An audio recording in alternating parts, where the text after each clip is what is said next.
All All right. right. Tell us Well, about yourself. Yeah. well, just to introduce myself, sorry, I'm a little bit sick too, so I might sound a little funny as well. I am a first-time author with a passion for genealogy, and this is my first book that just came out in September called Last Ship to Freedom, Uncovering My Grandmother's Tale of Fleeing Post-Imperial Russia. Uh, So it came out or during COVID. uh, It was a COVID project. If, yeah. oh, there you go. You have your book right there. Yay. I'm so excited you got it. Um, I my mother, we're sitting here trying to wonder what the heck to do. And my parents moved. Well, I grew up in Florida, in Tallahassee, Florida, and then I married in 2000, came to Atlanta, Georgia. I have two kids who are now in college. Um, and my mother moved up to be close to me like 8 years ago, and because they were aging and they needed, in case they need help or whatever. So, I'm a lot like my mother. I have to have some sort of project always. And I was like totally, my husband and my kids were kind of like, oh my God, what do we do with ourselves? And I was like, oh my gosh, I have all this time to do family research. I'm like, it was so exciting to me. And my mother just one day decided, I'm going to translate my grandmother's or her mother's diaries, and I have them displayed right here. I have five of these books, and they're written in Russian. It's from 1921, January 29th, 1921, until September 1924.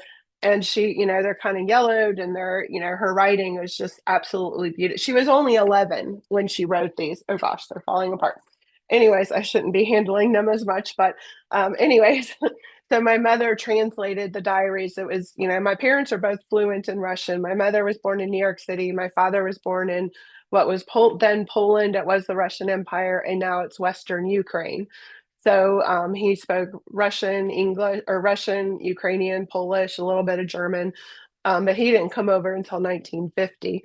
So they're both fluent in Russian. And I know I can read the Cyrillic alphabet, and I taught myself how to read records and everything. So I pretty much sort of know how to read it and sort of understand it. But she was like, well, it's an 11-year-old writing it. Certainly I can translate it. So it was just really a project of translation and seeing a little bit about what her mother at age 11, they lived in Odessa on the Black Sea, and they lived on a steamship for 18 months.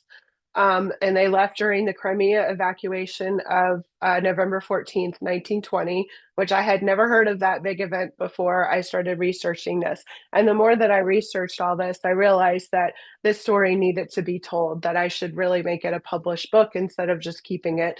My main purpose was for my legacy, for my children, for my nieces, nephews, everybody, because this is, once my mother goes, this is something that will kind of die with her. So, I really hope that this book inspires others to dig into their own family history, because when you discover your own family history and your own roots, you have a better connection with yourself. You have a self discovery. If you discover that you're like a past relative, you feel more connection with them, or you feel connection.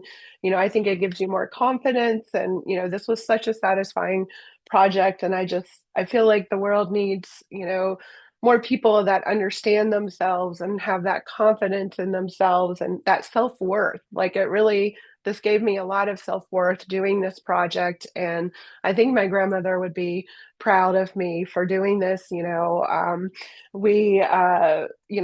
feel a sense of belonging and community, and it's just such a incredible story that she went through to come to the United States, and she never looked back. I knew her very well, never asked her anything about how she came to the United States, which was kind of sad because she lived until 2003. She met her one great grandson. Um, but and my mother never asked her really either. We knew we had these diaries. I kept saying, "Oh my gosh, we just discovered these diaries," and she's like, "No, Tamara, we did not. We always knew about them." And so I was a little upset that we never asked her.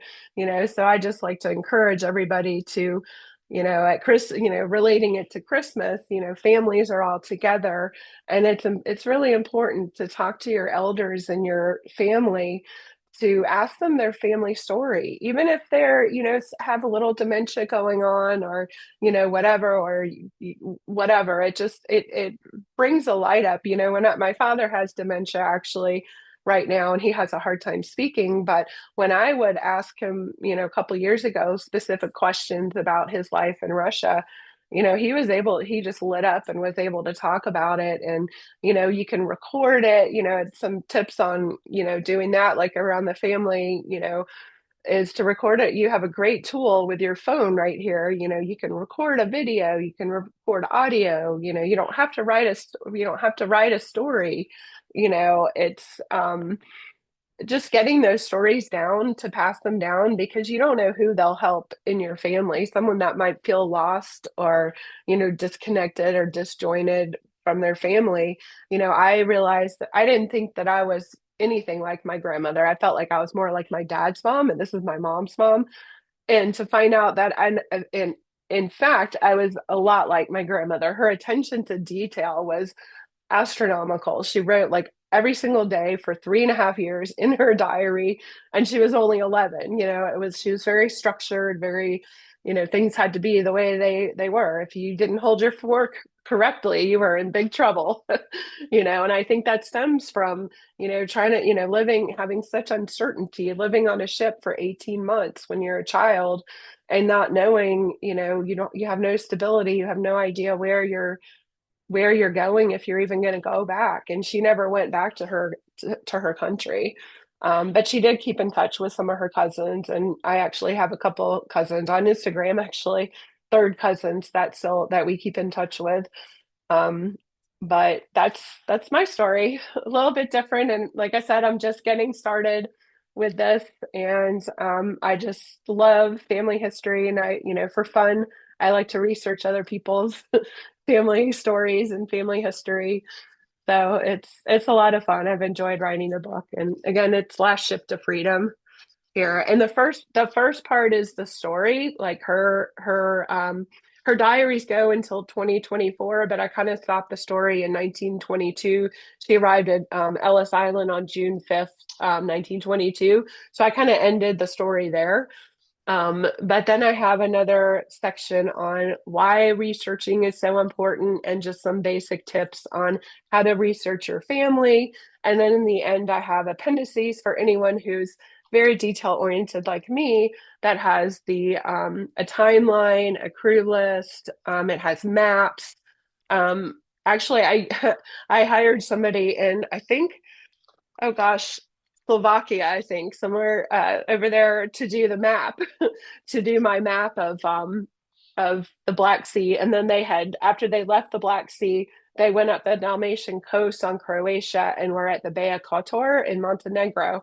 And they were there. She was there for 7 months. And then, sorry, I'll be quiet in a minute. But one like big, huge, incredible find during this project was that I found a descendant of her best friend on the ship, Susan, and she lived in Kentucky. Sadly, she just passed away like literally a week, like 5 days before my book came out, which is just heartbreaking. But she was like besides my mom, she was my number one fan, and she kept telling me, "You've got to get the story told. This is like, I think a lot of people, no matter your background or your cultural background, this a lot of people can relate to this, because there's so many refugees in the country, in the world, and it's the same, theme of resilience and courage, and leaving everything behind, and coming to, starting over. So I think it's got a good message for everybody, especially at Christmas time. Hmm. So I agree with you. Thank you so much for that, Tamara. That's a great story. As a matter of fact, thank you. it's important to be told. Quite frankly, it's important. Even the audience of Ukrainian Yeah. residents right now, because they're going Yes. the transitions and the changes. And that audience would really appreciate your story, and because Yes. it might lead them to understand the importance of telling their own. So, Yes. be encouraged. Great story. It sounds Thank you. phenomenal. So be encouraged to continue to write, and man, it just fell into your Thank you. lap. And so maybe Yeah. maybe there's a volume 2 of that, and it's also Yeah. important to make sure that we are understanding how we keep records, and how we, Yes. also a journal can go a very long way Yes. to record experiences, and you don't know who will get the benefit of things like that from. So I Yeah. give you kudos. Good job, good job, good job. Thank you. Thank Thank you you. very much And for this opportunity, thank you Elizabeth. for being with us, and stay in touch, and we're going to do some good things. So Yes. we invite you to be a part of our of Discover Yeah. Brightside. We have a book Thank you. club, actually. Sue and Brian are Oh. here, and so we'd love to get Oh. you involved. And we write book Yeah. reviews, and we help authors out. So definitely Yeah, that'd be get in great. touch Thank with you. you. I'm glad you came on the show. I've been wanting to get in Yes. touch with you, but I've been so busy. It's an I hear you. I've amazing been book. busy too. Yes. It's been an amazing book, and I'm going to spend my holiday. That's on my list to read. So Yes, I definitely hope you send you. enjoy it. All right. All right.